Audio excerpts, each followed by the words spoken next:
اگه یه شب توی جاده باشی و بفهمی جاده‌ای که توش رانندگی میکنی تموم نمیشه چی؟ اگه توی آینه فقط مه ببینی ولی صدای قدم ها دقیقا پشت کامیونت باشه چی؟ من اون شب فهمیدم بعضی جاده ها برای عبور ساخته نشدن، برای نگه داشتن ساخته شدن. اسمم احمده و اگه الان دارین این صدا رو میشنوین یعنی یه جایی کار اشتباهی کردم که هنوز ولم نکرده. من سالها راننده کامیون بودم، از اونایی که نصف عمرشون رو پشت فرمون میگذرونن. شب برام عادی بود، جاده خالی برام آرامش داشت. همیشه میگفتم ترس مال آدمهای بی تجربه است.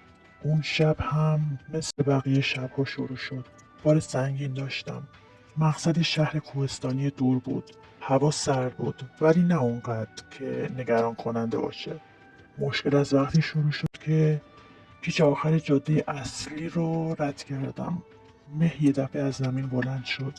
نه آروم، یهویی، جوری که انگار یکی پرده سفید کشیده باشه جلوی چشمم.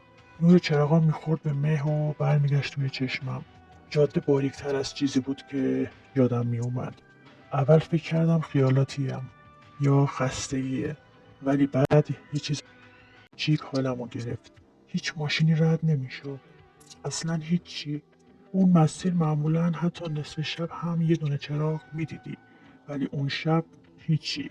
سکوتش عجیب بود، نه صدای سگ، نه صدای پرنده، نه حتی صدای باد. انگار دنیا خلوت شده بود.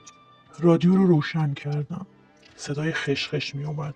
بین اون خشخش یه لحظه یه صدای آروم گفت برنگرد. همونجا رادیو رو خاموش کردم. خندیدم. گفتم احمد داری دیوونه میشی.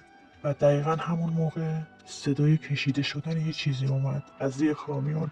نه صدای سنگ، نه لاستیک، یه چیز سنگین، یه چیز زنده. ترمز کردم، پیاده شدم. مه تا زانو میرسید. هوا بوی خاکی خیس میداد ولی بارون نیومده بود. چراغ گوشی رو گرفتم زیر ماشین، هیچی نبود. ولی یه حس داشتم، حسی که انگار تنها نیستم. برگشتم سمت جاده. قسم میخورم سایه یه چیزی رو دیدم که پشت مه رد میشد. ولی وقتی در نگاه کردم هیچی نبود. برگشتم توی کامیون. اون اشتباه من بود. باید همونجا برمیگشتم. ولی من حرکت کردم. چند دقیقه بعد متوجه یه چیز عجیب شدم. من همون پیش رو دوباره رد کردم. همون سنگ بزرگ کنار جاده، همون تابلوی زنگ زده. اول فکر کردم اشتباه میکنم ولی نه، من اون پیچ رو دیده بودم. عرق سر نشست روی گردنم، سرعتم رو بیشتر کردم. بعد صدا اومد، قدم آروم و منظم. پشت کامیون صدای قدم زدن می اومد. اول فکر کردم صدای باره، ولی قدم ها با سرعت من تنظیم می شدن. یعنی من گاز می دادم، سریع تر می شدن. آروم می رفتم، آهسته تر می شدن. به آینه نگاه کردم. فقط مه بود. ولی یه لحظه کوتاه دیدم یه شکل تیره پشت کامیونه. خیلی بلند، خیلی باریک.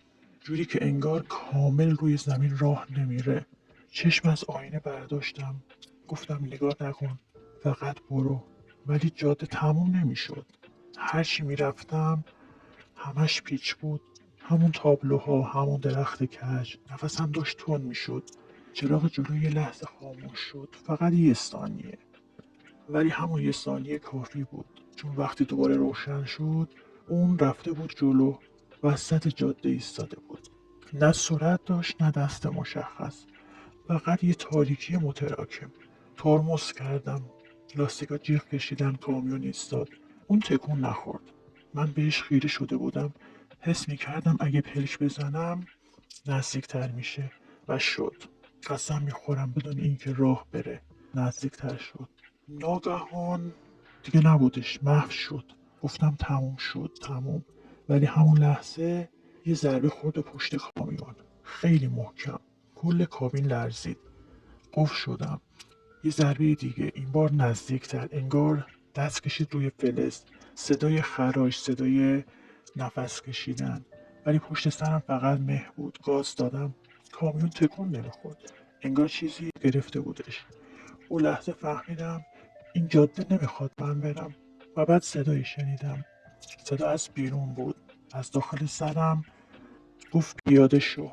اشتباه کردم که گوش نکردم. فرمون رو چرخوندم با زور. ناگهان کامیون آزاد شد، اما دیر شده بود.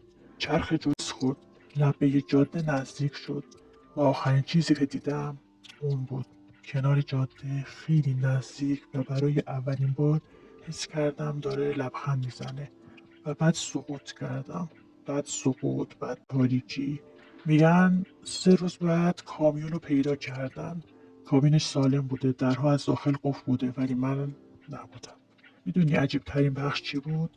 روی شیشه جلو از داخل نوشته شده بود هنوز تمام نشده.